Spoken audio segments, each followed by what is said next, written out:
जय हिंद। ये जो क्वेश्चन आपको दिख रहा है, ये मैं बेसिकली बनाने नहीं आया हूँ, बस ये समझाने आया हूँ कि क्वेश्चंस को अटेम्प्ट कैसे करेंगे।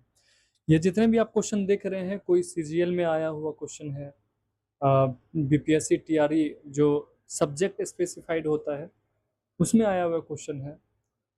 मेन मोटिव ये नहीं है कि क्वेश्चन बनाना है, मेन मोटिव ये है कि किस तरह से क्वेश्चन को अटेम्प्ट करना है, उसके पीछे जो मेहनत होती है, उन जो पीछे जो मेहनत होता है उसको हमें देखना है। अगर आप पीछे वाले मेहनत पर ज़्यादा फोकस कर रहे हैं तो निश्चित तौर पर आपसे ये क्वेश्चन बहुत आसानी से बनेगा, बिना बनाए बन जाएगा। लेकिन आप बनाने का प्रयास करेंगे तो थोड़ा सा टाइम टेकिंग होता है, और अगर आप नॉर्मल मेथड से बच्चों की तरह अभी भी आप अप्लाई कर रहे हैं तो थोड़ा सा समय लगेगा। थोड़ा सा अपने पैटर्न को चेंज करिए, पढ़ने का बन जाएगा। चलिए देखते हैं, शुरू से देखते हैं एक बार। पहला नंबर कह रहा है, एक त्रिभुज के तीनों कोणों का माप 17, 13 और 15 के अनुपात में है। तीनों कोणों में सबसे बड़े और सबसे छोटे कोणों का अंतर ज्ञात करना है। सबसे पहली बात, यहाँ हमें बनाना स्टार्ट नहीं करना, यहाँ हमें सबसे पहले थिंकिंग करना है। फर्स्ट स्टेप थिंकिंग करना है। क्या कह रहा है क्वेश्चन, क्वेश्चन को ध्यान से पढ़ना है। संभव हो तो एक बार समझ ना आए, 2 बार पढ़िए, 3 बार पढ़िए, प्रयास करिए। तीनों कोणों का माप है, चूंकि त्रिभुज है, 3 कोण है, तीनों कोणों का सम कितना हो जाएगा 180 डिग्री। 17, 13 मुझे यहाँ साफ दिख रहा है, 30, 15, 45, यहीं से 45 है। अकॉर्डिंग टू अनुपात, रेशियो में कितना दिया गया है 45, वास्तव में कितना होता है 180 के बराबर। त्रिभुज के तीनों कोणों का जो योग होता है वो 180 होता है। यहाँ अनुपात का योग 45 है। बराबर करके देखते हैं, 45 चौके 4, 4 बार में कटा। यहाँ कह रहा है तीनों कोणों में सबसे बड़े और सबसे छोटे कोण कौन कौन है। सबसे बड़े 17 है, 13 है, इनका अंतर कितना 4, 4 का अंतर और 1 का मान 4, तो 4 का मान 16। बनाने की जरूरत नहीं थी, हालांकि मैंने बताने के लिए आपको बता दिया। सोचना है, बनाना नहीं है। बनाने जाओगे तो समय लगेगा।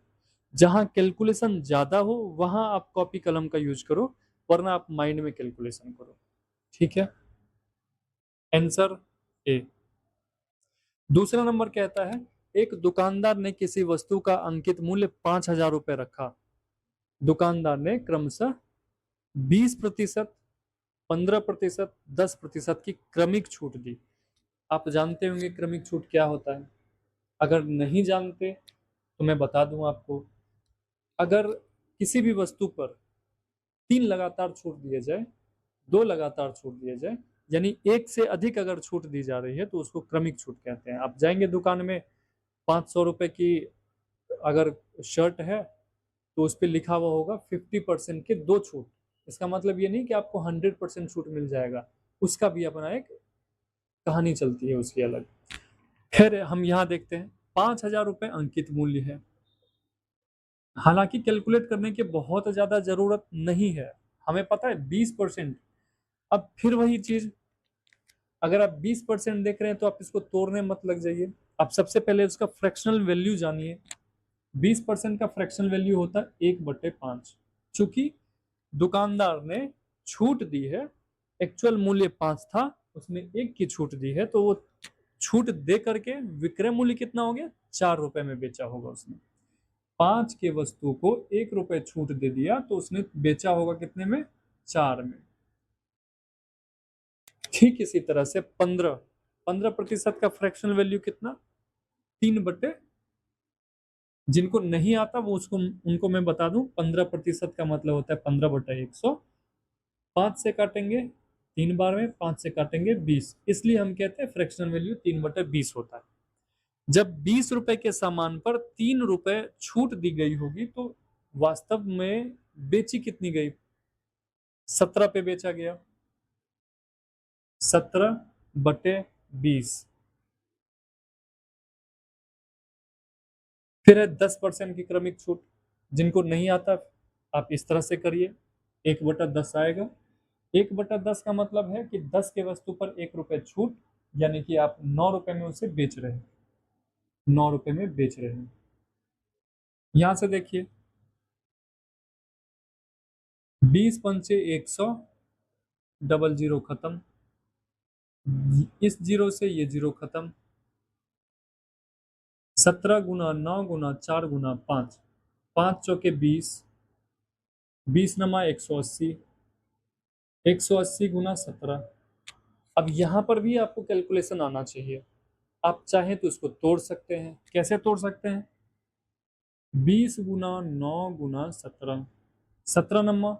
अब जिनको टेबल याद नहीं होगा उसके लिए तो भाई बहुत भारी दिक्कत है। 17 नमा बगुना से 152, जीरो, गुना 2 कर दीजिए, 30, 40।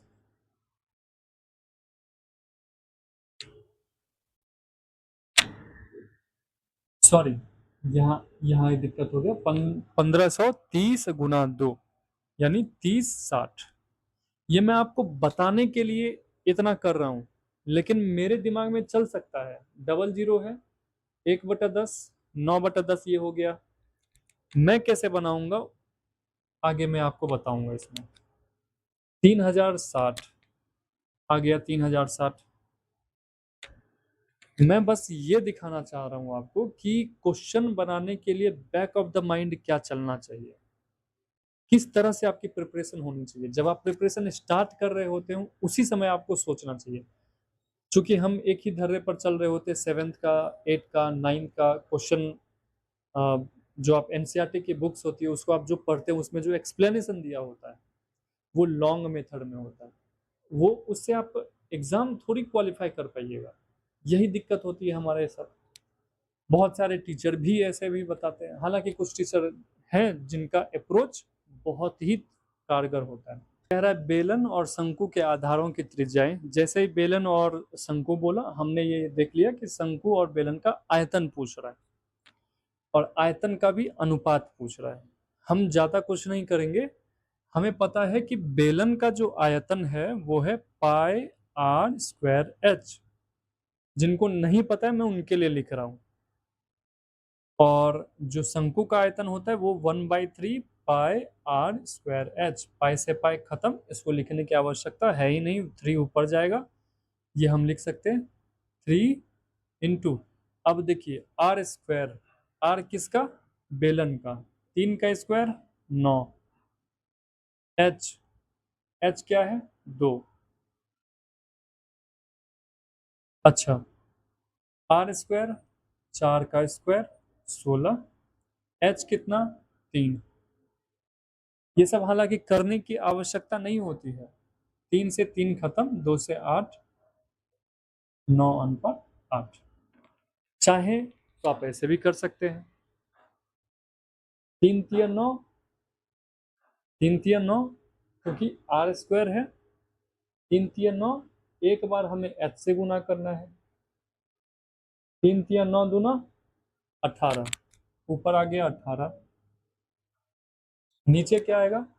4 चौके 16, 16 तिया 48, और 48 1/3 से गुना होगा।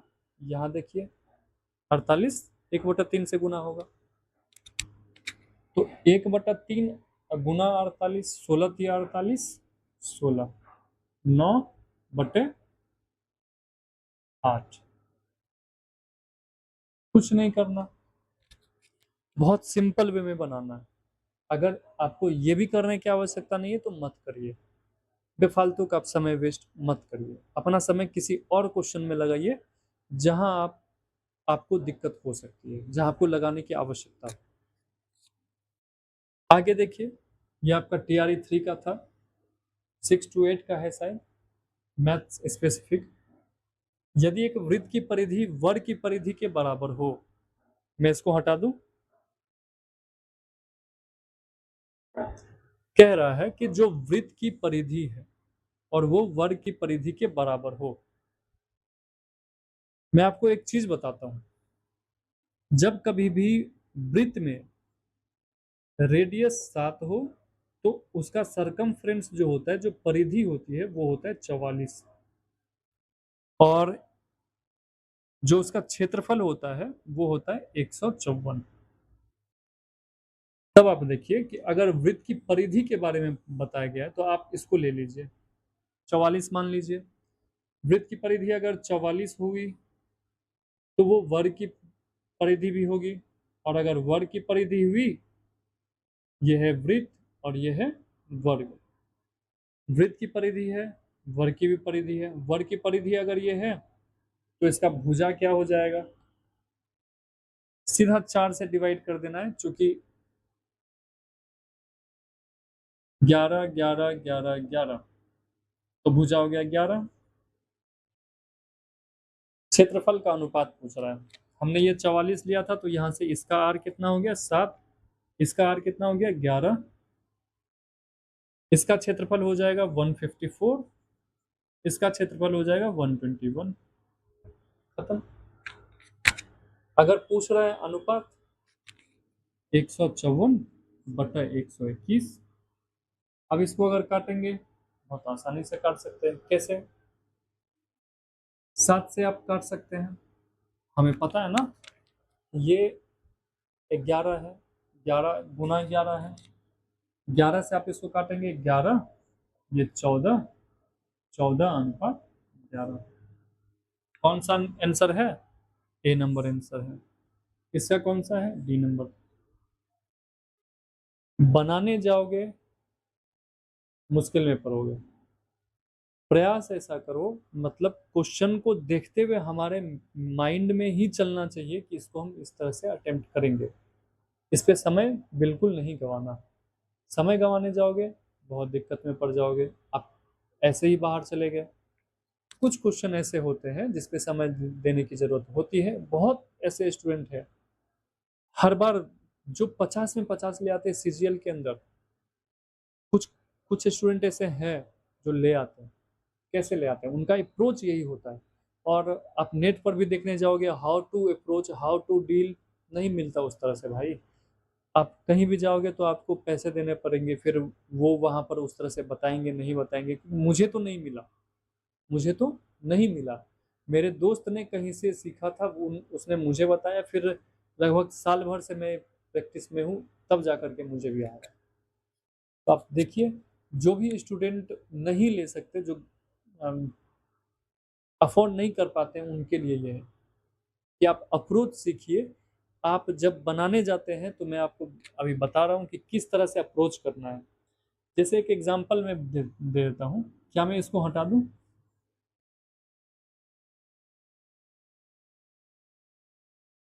आप सबसे पहली बात स्क्वायर याद कर लीजिए, 50 तक याद कर लीजिए। क्यूब कम से कम 30 तक का याद कर लीजिए। टेबल, टेबल आपको अप टू 25 तक रटा होना चाहिए। नींद में भी कोई पूछे तो आपको जवाब दे देना। इस तरह से आपको अप्रोच रखना है। सिर्फ इतना ही नहीं है, आप जब गुना करेंगे, आप जब एक एक चीज मैं आपको बताऊंगा, आप चैनल को सब्सक्राइब कर लीजिए। सब कुछ डिटेल में आपको मिल जाएगा। दिन ब दिन एक एक सेट करके मैं वीडियोज निकाल दूंगा। 15 मिनट 20 मिनट की वीडियोज होगी, आप फ्री टाइम में देख लेना। फ्री टाइम में देख करके आप अपने मैथ्स को इम्प्रूव कर सकते हैं। ठीक है, तो बस आज के लिए इतना ही। अगर आपको पसंद आए तो आप लाइक करिए, कमेंट करिए, शेयर करिए, और कमेंट में आप मुझे बताएं कि आपको कैसा लगा है, ताकि अगर आपको अच्छा लगा, अगर आपको किसी भी तरह की मैथ्स में कोई दिक्कत है तो वो आप मुझे पूछ सकते हैं। किस तरह से डील करना चाहिए मैथ्स के क्वेश्चन को, वो मैं आपको बताऊंगा। ठीक है, तो आज के लिए इतना ही। धन्यवाद।